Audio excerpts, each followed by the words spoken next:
there, it's Mr. Jonathan and Miss Michelle with Osceola School System. And today we have a very special guest. We have Adrianna Cuevas, and she is a first-generation Cuban-American originally from Miami, Florida.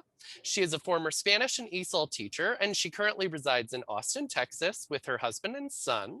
And her book, The Total Eclipse of Nestor Lopez, is about a Cuban-American boy who must use his secret ability to communicate with animals to save the inhabitants of the town when they are threatened by a Tule Vieja, a witch that transforms into animals. And her second novel, Cuba in My Pocket, debuts this fall. Hello. Hello. Thank you so much for joining us. So I'm my excited. first question is, in this book, Nestor has to move around quite a bit. And I'm wondering, when you were growing up, did you also have to move around quite a bit? Honestly, so no, the house that I grew up in Miami, I lived there until I went to college. I never moved once. But when my son, he had to move, it ended up being like 6 times, we realized, in the span of 5 years, just because of job changes and housing and things like that. And so Nestor's feelings about that sort of thing are taken from my son's opinion of having to move so much. But no, I was solidly housed in Miami my whole childhood. That's very... I definitely think, I'm sorry to talk over you, Jonathan. I just definitely think that's something our students can identify with, because we have so many students that have moved into Central Florida that I feel like that's a connection they'll definitely be able to make. And I think that's something that, I mean, it's always been common, and it's especially common with military kids. But, you know, my son, he talks about the kids in his class, and none of them grew up in the town that we currently live in. They're all from Virginia and from, you know, just from all over. And so I think that's, like you said, it's definitely something kids can relate to. Everybody can relate to moving at least once. So in your book, Nestor's dad being in the service is a really big plot element. And I'm wondering, do you have family members who were in the service? Yes, my husband was a military policeman in the Army. And so he was gone pretty much the first 4 years we were married. We were married in December of 2000, and then September 11th happened, and we didn't see each other for quite a while after that. So it was an interesting start to our marriage, but we've been married 20 years now, so we survived it. But yes, so all of those feelings that Nestor has about his dad being gone, about the mom's whole opinion of you have to be positive anytime you're talking to the dad, I definitely took all of that from how I felt while my husband was gone. The fact that Nestor doesn't like military reunion videos, that's actually a personal opinion of mine as well, because I was in graduate school while he was gone, and I would wander the campus wondering if he was going to pop out at any second and surprise me. And that's just a very difficult way to live your life. So that's why Nestor has that opinion. But yes, I took a lot of those experiences from how I felt while my husband was gone. And it was a really good opportunity for me to talk with my husband about his military experiences, because a lot of veterans tend to be sometimes less than chatty about the experiences they've had overseas. And so it was a great opportunity for us and for him to kind of open up about what things were like for him when he was in Iraq. So it ended up being a good experience for us as I wrote this book. Oh, I love that. So mentioning like pulling from the personal, you also have a part that really stuck out to me where you mentioned how hard it is to make friends in middle school, and that being a really difficult age to make new friends. And I'm wondering, did you have that experience? I think for me, so the school that I went to in Miami was a school that my mother was the 7th and 8th grade science teacher at. And then I also have an older sister who was the valedictorian. So I was always either Mrs. Cuevas's daughter or Heather's sister. I was rarely my own person with autonomy and agency. And so I think you know, middle school is such an age where you're figuring out who you are, and that can change from day to day. And so as you're trying to make friends that empathize with you and that have similar interests with you, you know, those friendships can change. The school I went to was a K through 12 school. And so middle school was an odd experience because it was when I started to maybe grow apart from some of the friends that I had had in elementary school, because we were all becoming different people. And so to navigate that it's just a minefield, really. I mean, as it is for anyone, because then, you know, you're wanting growing independence, and parents may be pushing back against that. And so there's just so many things that go on in middle school that you have to deal with. But I will say that's why I absolutely love writing for this age, because even though there's all that which seems to be burden of friends and family expectations and figuring out who you are, when I was teaching, what I absolutely loved about that age is that even though all of that is going on, you still know how to have fun. You can still be silly with things. You can face those big, you know, life challenges, but maybe tell a joke or two on the side and still be childish, and it's okay. And so, yeah, making friends in middle school, and I'll say making friends as an adult, it's never easy. So, yeah. So I read on your website that one of your goals with your fiction was to preserve family history. And I'm wondering, can you tell us and our students that are going to be reading this book a little bit more about that? Sure, absolutely. So like I said, part of the family history that I ended up preserving in the book was my husband's military experiences, the experience that I had while he was gone. But then the other part that comes into play is with the abuela, Nestor's abuela. There's a scene in the book where Nestor comes home from school and he's just in a bad mood because he's had a terrible day. And he tells his abuela that she just wouldn't understand what it's like to have to move. And she ends up telling him basically her immigration story about coming to the US by herself, not speaking any English. And that's actually my dad's story. And that scene is the basis for Cuba in My Pocket, my second book, which basically takes my dad's story and tells the whole thing, gives you the complete picture. But between the Spanish that's in the book, the Cuban food that's in the book, and then, like I said, that just some of the quirks of abuela that were the quirks of my own grandmother, that's kind of how I'm preserving my family's culture. And that's really important to me to put that in a book, because I know, like other Cuban American students, it's always fun to see like characters that, oh, they eat the same kinds of foods I do. Oh, their grandmother, she dances while she's cooking frijoles negros, just like mine does, you know.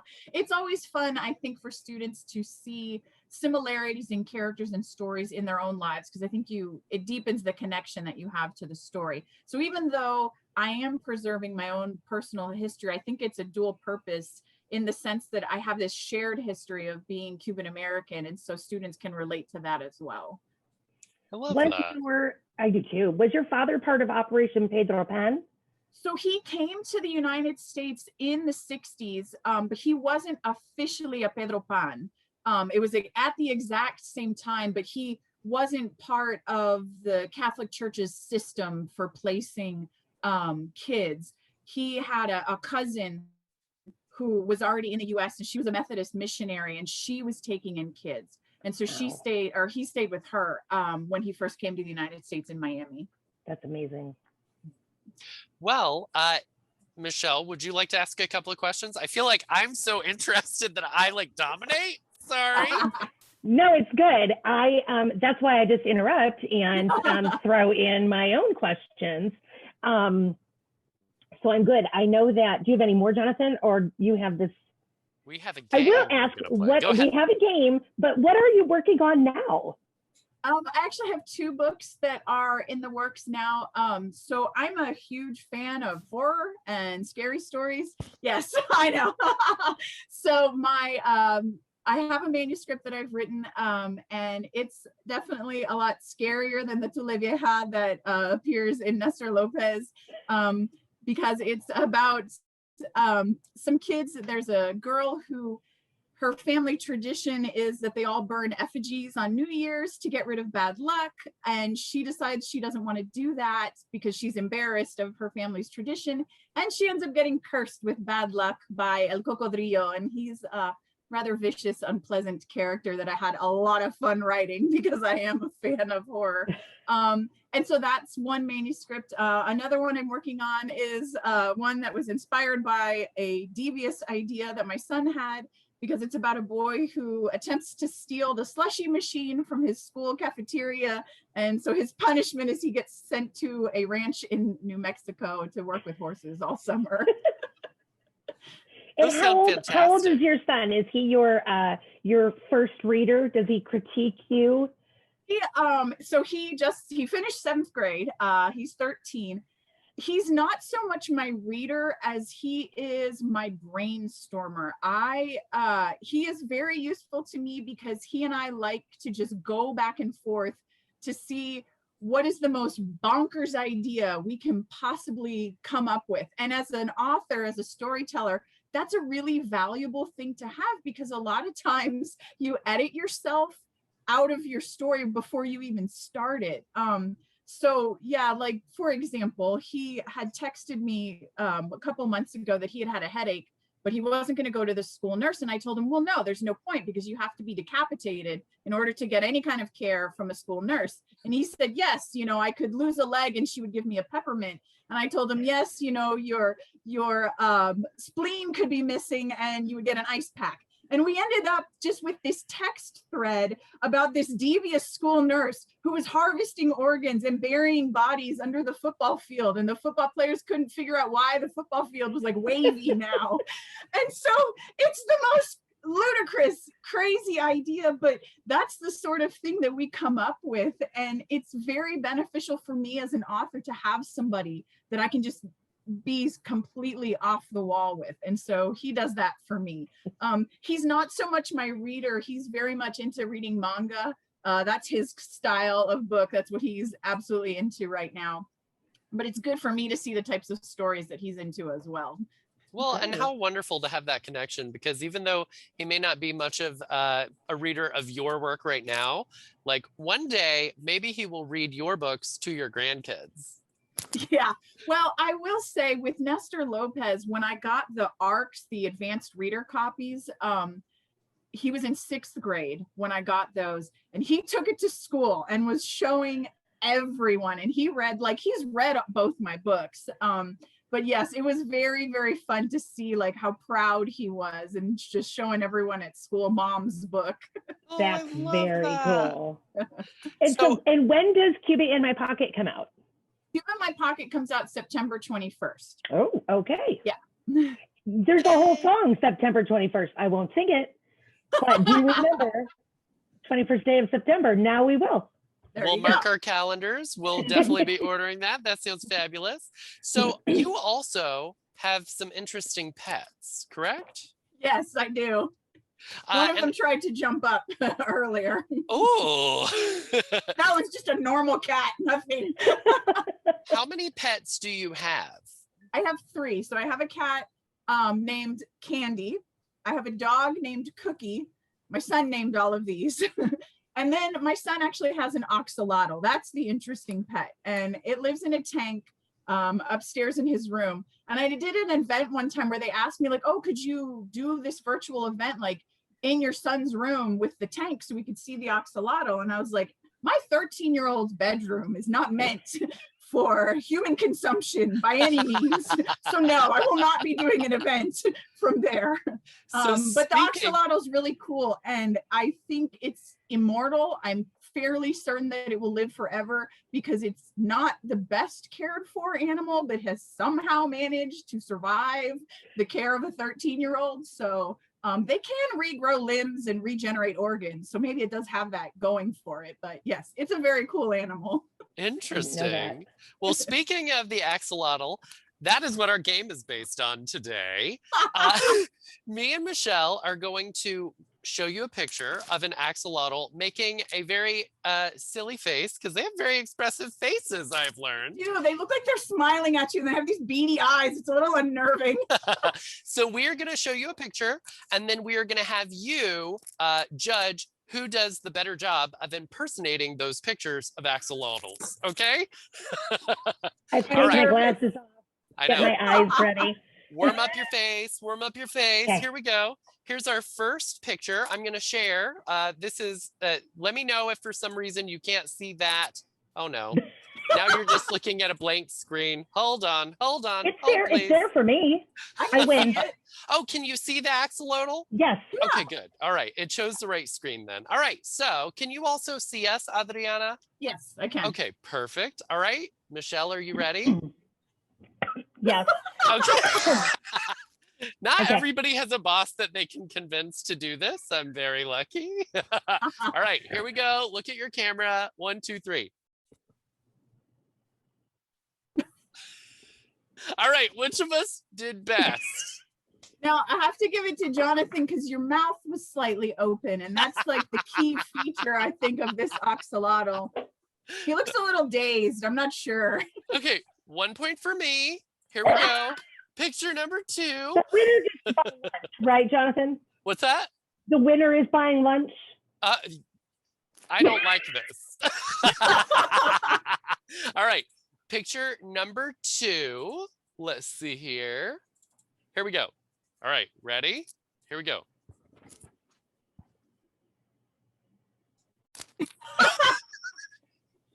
Now, Right. I got to give that one to Michelle because axolotls don't really have eyebrows they can furrow. And Jonathan, you looked a little too angry. This one's just like waiting for Fair something. enough. Fair enough. I can see that. All right, let's get picture number 3. This The one is tiebreaker. so cute. They're adorable. Okay, let's see here. Picture number 3. Here we go. All right, ready? That's what my son's looks like. It's brown like that. What's his name? What's your axolotl's name? Oxy? Oxy. All right. All right, Michelle, channel your best Oxy energy. Here we go.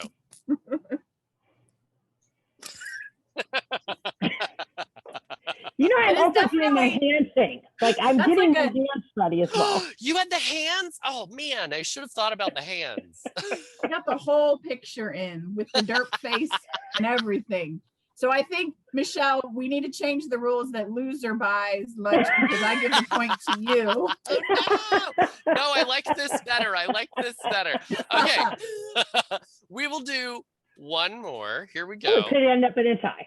All right. Could be a tie. Am I going to could be a nice tie. or not and let it end up in a tie? All right. Ready? So if you can't read a sign, it says, I hide my poops behind stuff so my aquarium is harder to clean. So I'm right. so excited about that fact and pleased with Very happy himself. about it. Okay, Like Michelle, gold star. on the count of 3, Okay. here we go.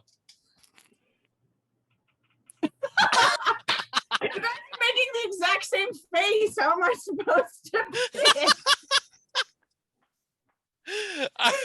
All right. Good one.